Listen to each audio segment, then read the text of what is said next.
Hey there, battle buddies and healthy heroes. My name is Susie. I am not a medical professional. I'm just an enthusiastic nerd. And today we have a featured fighter. This is Tab. Tab is a new friend of mine. He's like absolutely legendary in all the stories from the olden days, but I've never actually had a chance to play with you or meet you in person. So please, Tab, introduce yourself. Like, who are you as a LARPer? How long have you been playing? What are some staff positions you have? Well, hi guys. My name is Tab. I've been a LARPer for a long time, going on a little over 20 years now. I'm part of the old guard, I guess you could say. I didn't used to be one of the old guys, but somehow it happened. So I got into LARPer around 2001 and decided that I wanted to be an owner in probably the late aughts. Like 2007, 2008 is when I started to crystallize the actual formation of Alliance Crossroads, which I am the franchise owner of. That's down in Tennessee. It's a franchise of Alliance Larp, or chapter, if you will. And we also run the one of the bigger YouTube channels that supports the Alliance right now. So you can check that out at Alliance Crossroads. Check us out. We probably have a link, as we'll have a link to this wonderful little channel. Very nice. Us enthusiastic people, we gotta work together. Most definitely, and get LARP out of the basement. For sure. I absolutely appreciate the work you're doing, to be vocal about how cool this game is and how fun it is, all the benefits and all the excitement that goes into LARP. Really a great channel to check out to really feel the energy of this game. So let's talk about buffer combat. Let's talk about what about the battlefield and the action of buffer fighting appeals to you. Well, I am in my professional life, I've been in the Army and I am a combat veteran. And I will say that one of the things that has got me into LARP was the action and the fun of playing a game and actually being D&D in real life. But what kept me in the game and what specifically about the combat gets me is it's a taste of what I used to do in a very safe environment and obviously in a much less serious environment. Yeah. But there is no doubt, and guys in the service can definitely, and ladies in the service, folks in the service can definitely attest to, man, when you work with a team and it clicks and you get it right and everything goes right, and then you can tell man, and there we were, those stories, those moments, that spike that LARPers get after a really good operation or fight. Same thing in the military, just turned up way, way high with, higher stakes, obviously. But that high, that moment, that camaraderie that you get after a good fight or when you click with someone.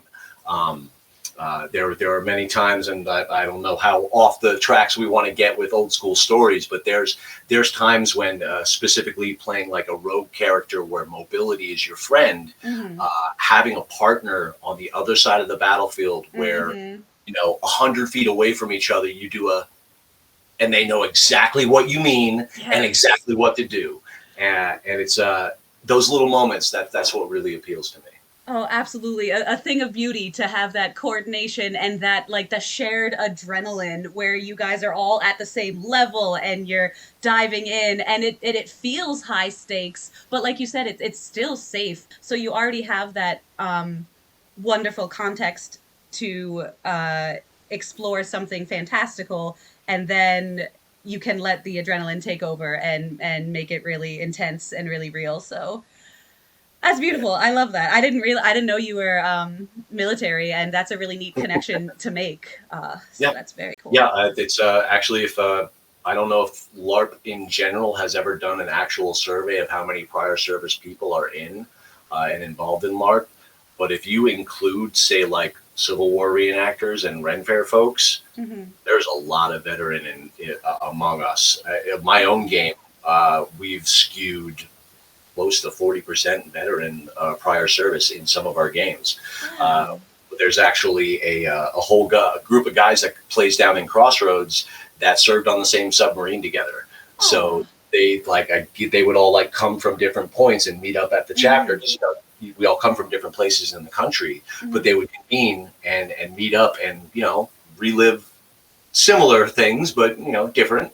But you get to Yeah. hang with the old guys again and have that feeling and that, Yeah, scratching the itch and getting the adrenaline going. That's really a beautiful thing. And like some of the stuff that I like to focus on in my content is like the mental health and the mentality game that surrounds exercise and athleticism as well. And I feel like that's a whole nother layer to this onion if you get into like previous life experience or like military experience and like the mental health involved there and like the social aspect and the teamwork and all of that. It can be a LARP is a very beautiful and cathartic experience for all of those reasons. yes, it is a band-aid that can cover a lot of boo-boos. It's not going to fix Mm-hmm. everything, Mm-hmm. but it makes it hurt a little bit less. Oh, what a nice way to say that. Like, it's definitely not professional therapy, but it is a therapeutic experience, is how I normally say it. Yes. Very nice. So, tell us about in your battlefield experience growing as a LARP athlete. What are things you have historically struggled with, or do you have a greatest weakness how you want to grow as a LARP fighter? Well, I'd like to stop aging. Uh, I'd like to stop Father Time from kicking my butt so much, but So um, fair, so fair. and LARP is one of my like fitness things that have kept me going, and that has definitely, since I've left the service, kept me in shape, or at least motivated me to. I'm not terribly motivated by just going to the gym or just doing reps of a thing for no reason, Yeah. but if that, you know, if I gas out during a fight, which is, losing my breath, and when you have to not only chase someone but also talk at them when you're swinging the swords Hmm. and The you're already out of cardio. breath. Yeah, cardio, cardio, cardio. The cardio and the coordination and the endurance for sure. Yeah, So making yeah, that all work together definitely motivates the fitness off stage so you can be a beast on stage. That's yeah. why A I'm place, here. yeah, a place where I would want to grow, or that I've seen growth over my career, is bleed, which is a concept in role play of the situation taking you over and you getting so invested into what's going on that it overwhelms you, and you have a bit of you start feeling the intensity that your character would feel. Hmm. Especially in my late 20s, I was dealing with some stuff of coming out of the service, and anger was an issue for me. So, I mean, that would like knowing that being the best isn't necessarily always necessary to having a good Sure. time. And I would get really, really wound up around the axle about winning and like winning, just winning. Yeah. Sometimes to have a good story, you got to lose. And Yeah, and I I've spend a also lot of I've fighting it. also heard it said that like you can't win at LARP because LARP is such a immersive like entire world of a story with ongoing ins and outs of everything. There's no single act of winning at LARP. It's too involved for that. So, Exactly. And in storytelling, which a chapter owner has to worry about, there is never a good story where the heroes outnumber the villains 10 to 1. yeah. The adversity causes good stories and good reasons for good fights. Mhm. Um, and yeah, so that's where I've grown, and I want to continue to grow, and most importantly, through my position in this organization, help people that I see myself in, grow a little when they have some bleed issues, especially the athletes among us who are used Yep. to excelling at, you know, we have some of us who have been in athletics. I was an athlete in my high school. Some of us have that like competitive drive that like, oh, this Mhm. is, I have to go. It doesn't matter. Like I have to just go until you can't go anymore. And Yeah. I've injured myself at events before because I was just so focused on winning, or catching that guy, when it's like I got 2 copper and I pulled my hamstring and couldn't play for the rest of the weekend. That was kind Yeah, let's cultivate some perspective here. of, yeah, let's take a breather, let's consider the mental game. So that's honestly, that's very wise insight, Tab. That clearly comes from experience, where you understand the, where competition and motivation can be healthy and when it crosses a line, and you need Very much to so. be keeping your mental health in check about it. On the flip side, I would also love to hear you talk about what brought you most success on a LARP battlefield. Like, where do you feel your strong suits are? Anything like unique about your sparring or combat style that is a strength of yours? Um, well, in the past was one of the changes that I believe I caused, or my group of, or generation, I think, of LARPers caused in the Alliance to change. Um, in large fight dynamics, when I joined the Alliance, you had, I'm trying to get a visual aid here. The way line fights used to happen, you'd have like a weight battle. So you'd have good guys, bad guys, and they'd have a line and they'd mash into each other. And that was about it. It was just bashing. As an NPC, you would just smash into their line, use up your stats, and die. And as a PC, you would form your line, you would hold your line, you'd have your healers behind you, they'd throw stuff, and then you'd hunt and peck in the line. And what my group started to do, and other groups like us, is we started to flank, but not just for that one shot. Okay, we didn't want to just hunt and peck as rogues to where we would circle around and get one shot and then go out. No, we'd take 8 of us. We would sneak around and take the time to do it, and then we would crash into the back line as they were coming in and do basically a cavalry charge. I'm an old cavalryman. A cavalry charge into their rear, right? The problem that we had was, well, if you do that in current LARP combat, they're not going to know you're coming and you're creating a potential safety issue. So we had to come up with a reason to get everybody's attention, to let them know that we were coming without straight just starting to call damage. So we came up with battle cries. And we had a couple throughout the years, right? But we stuck to one. And it was silly and stupid, but it worked every time. And I'm it excited. was covered in bees. Uh, That was you? so That was you? I've heard that. I've literally never met you in person, and I've heard I'm covered in bees. Yes, that was us. So what we would do, whoever came with us, we're like, this is what we say. This is the signal, because then the people that were in the line Was this would the know hunt? that we Was this were a hunt coming. thing? Yes. Yep. Yep. Oh, So, so that started, wow.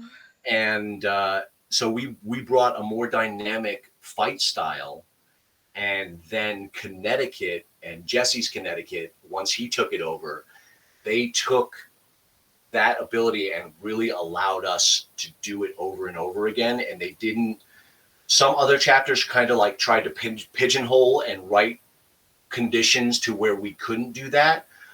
But when Connecticut leaned into it, Yeah. and they did it back to us. So when we had to deal with like flanks and counter flanks, and then all of a sudden you had this dynamic battle where everybody had a job to do, right? So you had your frontline fighters that weren't just the only guys playing the game now, because Yeah. you had your rogues bouncing and circling around and then going back to the triage point to get healed, fix all their stuff, and then go out and do it again. So we I had got chills, specialties. man. I literally have chills right now. Are you? I need to, like. Are you seriously telling me that you and your squad were the inventors of the Rogue Blender, the tornado that people do? Like Yeah. that didn't you basically? Okay, I had no idea how much I owe you. Like as my Cheetahkin scout, like my favorite thing to do is the rogue work, and oh my goodness, like basically you're telling me you and the Hunt, which is your team, took what was like the redcoats in the Revolutionary War and went and did like America on them. You like brought America to the battlefield here and you made it a good situation. Yeah, and it was. Wow. I mean, Thank you. Thank you, you're sir. very welcome. Thank To you. our credit, there was like nearly 30 members on that team over the years, so it's not I've just heard impressive me. stories. Wow, that like I was just asking like how do you spar as an individual fighter, and you're like, well, actually, I changed the entire game with dynamics. I'm like, dang son, like Well, yeah, and it's really akin to like old school one battle tactics, small unit tactics. again, it's something that appeals to my demographic of prior service people. So knowing a little bit about that, so the fact that I can go and find any NPCs that are new, if I smell prior service on them, that they were in the military, I can like be like, you come here. Okay, so we're gonna flank them. We're gonna pull their notice over here, and just kind of, they already know part of the language. So translating that into LARP for them, it eases them into it and lets them know what parts we can turn up and what parts we need to turn down.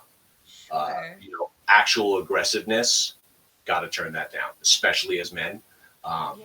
That's something that I've learned over the years. When you're saying your verbals, especially when you're interacting with someone who may feel intimidated by you, they're playing warriors too. And in this world, it doesn't matter that you outweigh them or you have expertise that they don't in the real world. In this world, they're a level blank and you're a level blank. And if they say a bigger number than you, they got you. Yeah. So like toning down the aggressiveness of my play style while maintaining the offensive nature. But like when you're trouncing somebody, having fun and making sure that they're having fun while it's happening. I love to hear that because it's just inspiring, like how empowering it is. Like you find your role, you find your voice, you know when you can push and when you pull back. I appreciate the mentality and the consideration, the thoughtfulness that goes into that. Really meaningful. That sounds wonderful. Let's check out our next question. More focusing on yourself as an athlete. What does a regular week look like for an exercise routine? What other activities do you enjoy? And is there any crossover between other hobbies you love and LARP athleticism? Well, in my younger years, I was very much an athlete. I would not define myself as one as of yet, although if our LARPing is what you would define as athletics, sure. I guess I can try to be like the Tom Brady of LARP and hold on way as long as I can, and just with my cold dead hands, you'll get me off of this battlefield. No, but I really want to do this until I'm done living. Yeah. I truly think that this is an art form and a activity that we can do as families, as all of our generations. There's something that we can do. Now I'm going to have to bite the bullet and become a healer or a crafter someday. I know that, and all of us that are lifers know that you're gonna, nothing's getting newer.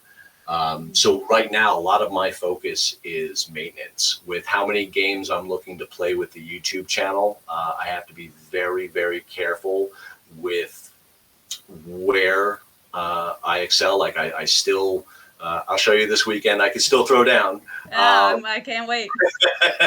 But I have to pick my points now, and I have to realize that right now I'm running a marathon, and we wanted to get 20 events in this year. This weekend is 10.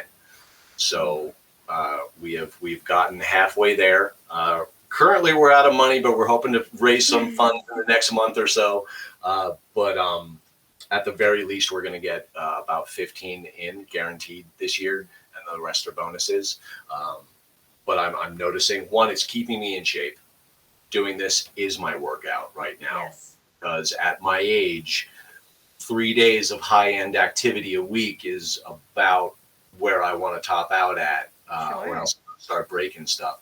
And since they're in like a weekend and they're capped by like 20-hour drives sometimes, it's really difficult, like body maintenance wise. I find myself, I have to stretch.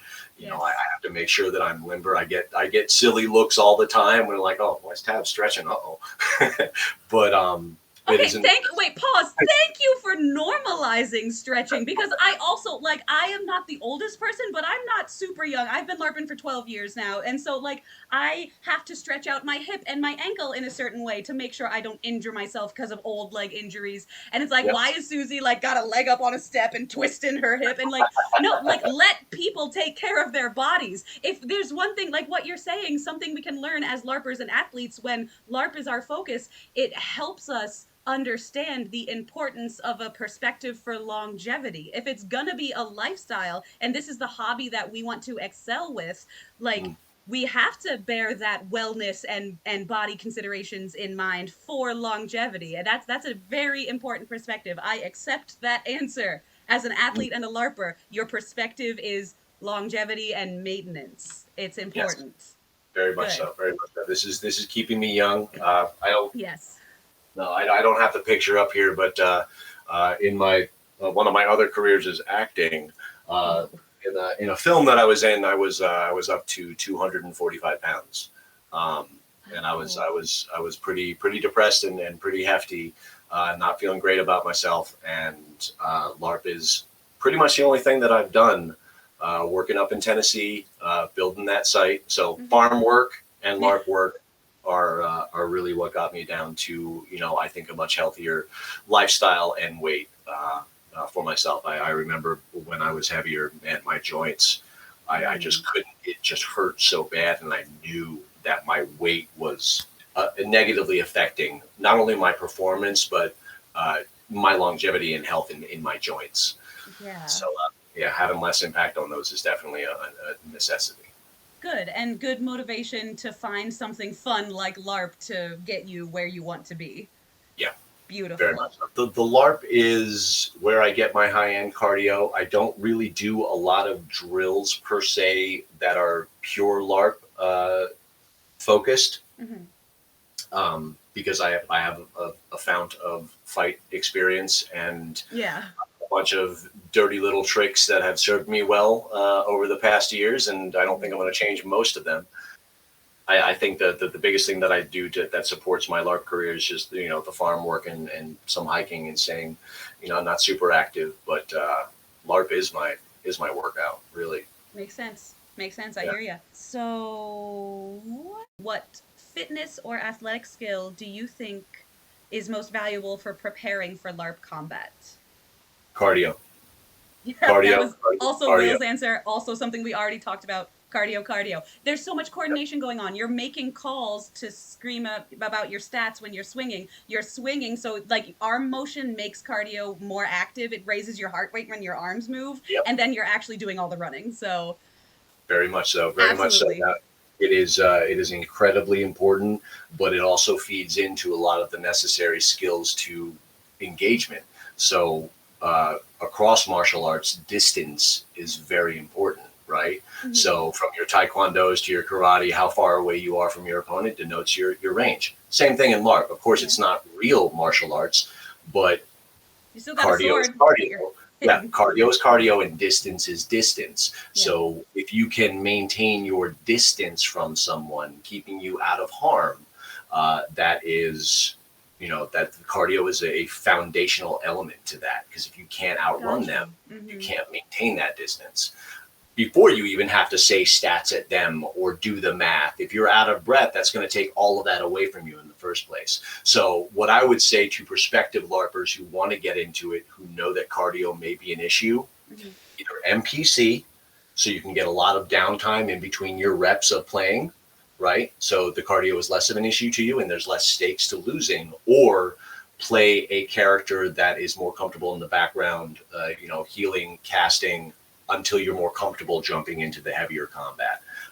And dip your toe into it. Don't think that you're going to jump right in and be Aragorn, especially if you don't have an athletic background, because there is, still from the time that I started till right now, there is always a faster dog, a bigger dog, a Hmm. better dog. Hmm. So it's humility is a very very important part of LARP. I think if you want to get actually good at it. Very And good point. Very good point. To make it sort of more, engaging and inspiring, you want to start from a humble perspective and see what it's like and build and grow from there. That makes a lot of sense. yes, ma'am. Um, I love how you pointed out that cardio and distance are related because range control is so much about the footwork and the little shuffling. And for you Yep. to be light on your feet and able to move agilely like that to manage your distance and your defensiveness, even that Yep. involves having that elevated heart rate and that cardio working as you're doing all those fine-tuned little agile steps. So Very much so. footwork and cardio, I will harp about them forever as well. Very Yeah. important. And that Nice. is where I've often gained my edge over opponents. Still to this day, if I want to teach somebody a little bit of a lesson, it happened a couple times at this last con up in Denver, where like, oh, you're a little cocky. Okay, I'll turn it up just a little bit and start a little bit more head movement and force you to as my opponent to move with me as well, and then I can start reading that body language in a person and know when they're starting to max out. It's good for when you're running a game, so you can give people that epic fight Mm-hmm. while knowing the signs of when someone's starting to gas out, when you need to back off and do more exposition and start role playing with your bad guy more, or like start monologuing for no reason because like, all Mm-hmm. right, this guy, everybody We need wants a to play their breather. epic hero, and if he's wheezing through his verbals, that's not making a player feel cool. Whapping on him anymore he's not really going to take the damage if he's just trying not to trip over himself. So Yeah. everybody's wasting their time at that point, and it's not increasing the fun. So back off, give him a minute, or switch to the next poor guy in line. Yeah, yeah. Solid consideration. I love how you took the idea of, what fitness considerations do you bring to a battlefield and you turned it into this is how you make the game fun for everyone. Like this is the fitness that's valuable and this is how you make everyone feel valued. That's LARP community. LARP community is so good. Okay, are you ready for rapid fire round? 4 questions that just give like a one sentence answer. Let's see what we can do. Okay. Okay. Good Rapid luck with that. fire. Yeah, I know, right? I also talk incessantly, so we'll see what we can do. Rapid fire number 1. What's the most important skill for combat success? Not cheating. Okay, I'll take it. I'll take it. Like knowing your stats and being Yeah, taking your hits is just as important as giving them. good, good. And then combat flows successfully. Beautiful. Okay, what's the most important tip for newbies? Focus on the fun and NPC first. Yeah, you already mentioned that a little bit earlier. A really good advice moment talking about how you can like gradually get into it, see what it's like, see how taxing it is, see what you're up for. Beautiful. Rapid fire number 3. What's the most important secret for sustained enjoyment? I think you already spoke to that a little bit as well, but in a Yeah. nutshell. The empathy and humility. Oh, Empathy in LARP is really important.